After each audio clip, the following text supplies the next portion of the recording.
Happy New Year.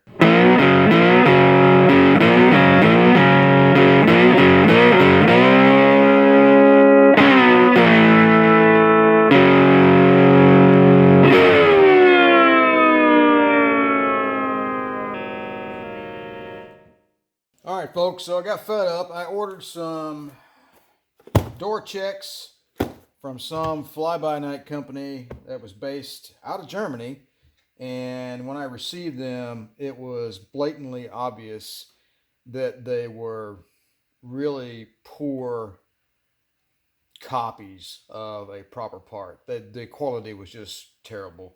There was gouges, scrapes, the coating was all bad. They were just terrible. So I went back to the old reliable Phoebe. Now, these are aftermarket parts, clearly. They're not made in Germany. But I'm looking at them and they look good. The coating looks good. It's nice and uniform. The metal stamping is all the right shape. So we're going to go with these. I'm not going to pay $115 a piece for genuine Mercedes door checks. So let's get these in the car.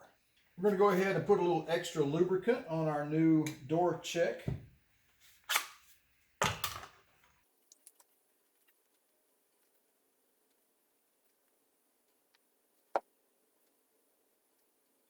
That will work. So I've got a wire holding the door open while I work on this.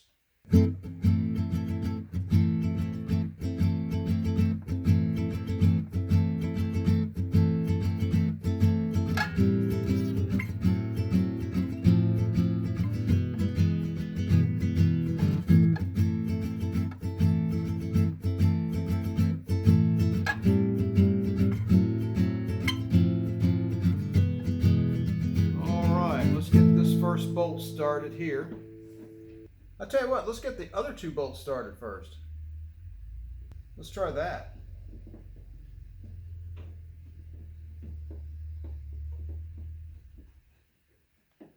All right, we got the top one.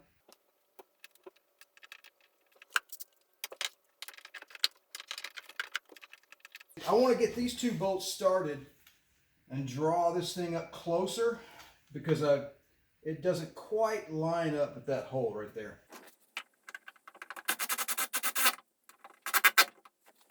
All right, I got that tightened down a little bit.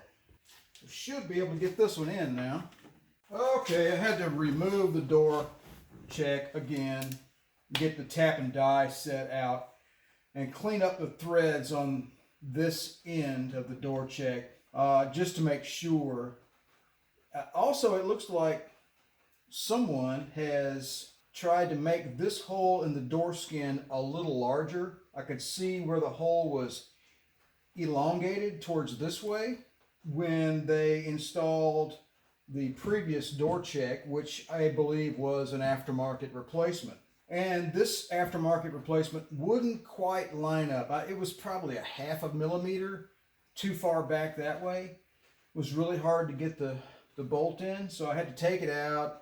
I chased the threads with the tap and die set just to make sure. I held this door check back inside the door a little bit and got the bolt started that way. And then I got these two started, and now I'm going to tighten everything up. But that's what you get when you have aftermarket parts.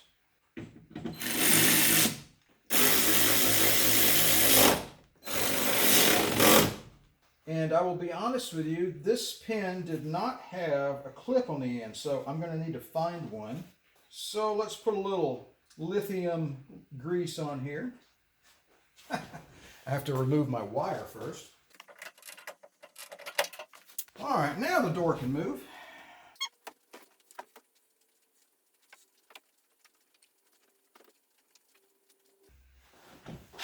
Stand by, I'm going to get a little gentle persuasion. So I've got the door check, the little ball bearings in between two of the detents to take some of the stress off of it. In theory. How many times have you ever done this before? Never. Well, hallelujah. So there's your tip right there. what you want to do is get the pin started into the top ring first, and then position your door so that the ball bearings are in between two of the detents in the door check. And that way you limit the amount of stress on the system, and then you can position it and tap it into place.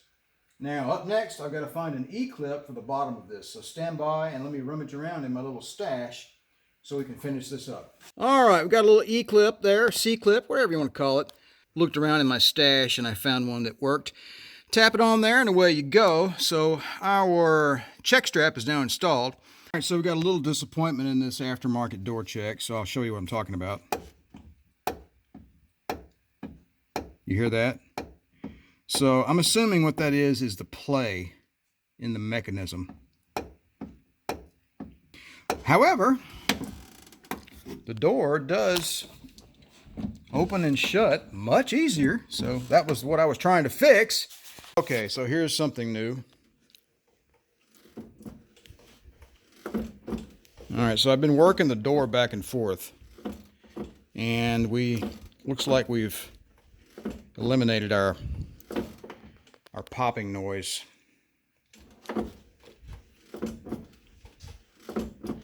So I'm going to make an assumption that the new check strap, as the ball bearings were traveling in between the detents, the lubrication in the spring in the check strap was simply not worked in well enough, and when the ball bearings reached a detent, they would stick a little bit and then slap outward, and that was probably that popping noise that you hear. So I'm making an assumption on that. I really don't know, but the theory is sound.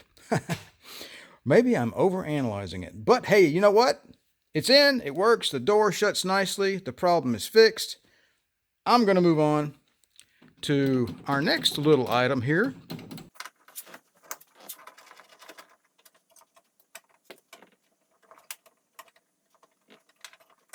All right, that looks like an easy fix. All right, so we got our little door handle off of the car here, and I think everybody's probably familiar with this annoying little issue. You've got excessive play in between the bracket and the handle, which is right in there. So we've got a roll pin down in there. I'm going to take this insulation off. We're going to pound this roll pin out, take this thing apart, and see if we can't tighten it up. Can I get the insulation off without breaking it? Probably not. I'll have to come up with something else. I think I've got some foam that'll work for that. All right, so now we're going to pound this roll pin out. Let me go find my special roll pin pounding apparatus.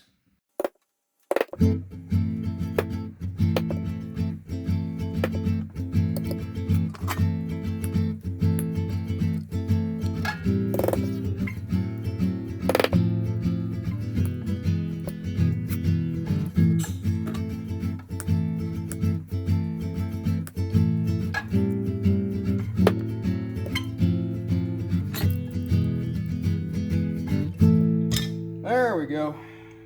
All right, so this piece of pot metal here is clearly worn, and these two flanges that hold the door handle, the door puller rather, have expanded outward a little bit. If you really wanted to do this right, you could probably heat this up with a torch and get it a little soft and then pull this back in, right? But honestly, that's not really worth the time or the effort, I don't think. I think we're just going to add some washers here and tighten it up that way, and it'll be okay. All right, so this is the original spring washer that came out. You can see it has a little bend in it to keep things tight. Over the years, the metal gets worn and no longer does its job. So I have just a regular lock washer here that I'm going to add in addition, and I believe that will be enough to tighten things up. I'm going to put this together, put these two on the roll pin, pound it back into place, and see what we get. All right, so I installed an additional small lock washer into the handle, and we are really not very tight, but it is properly tight. It is no movement, no wiggling. It's nice and quiet, and I think we were successful. All right, let's go ahead and get this back on the car. I put a little WD-40 in this handle, but WD-40 doesn't hang around very long. So we're going to go with our old friend, the lithium grease. Mash a little bit in there. Now let's get our rod installed here.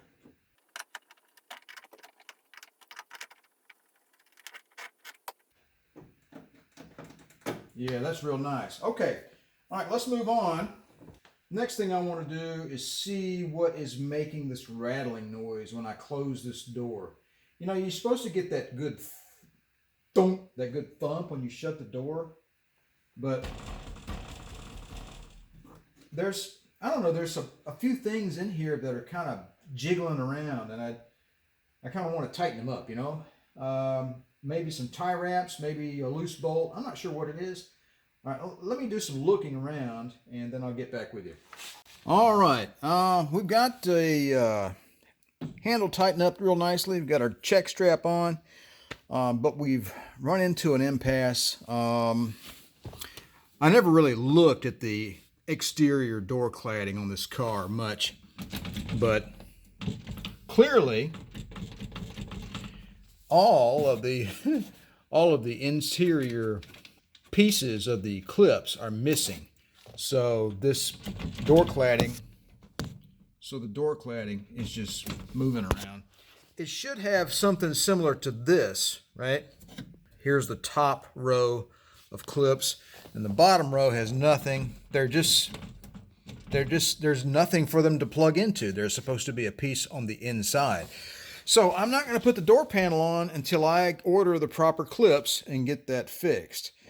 So you know what, folks? I'm going to end this video right here. There's not much else I can do. I've got to order some door clips for the exterior cladding. So we're going to call this a nice short video for New Year's Day. So hey, look, I appreciate you guys stopping by my channel. As always, don't forget to like, share, and subscribe. And if you'd like to be notified, ding, ding, ding. All right, you folks take it easy and have a happy new year. And as always, remember to enjoy driving your classic Mercedes.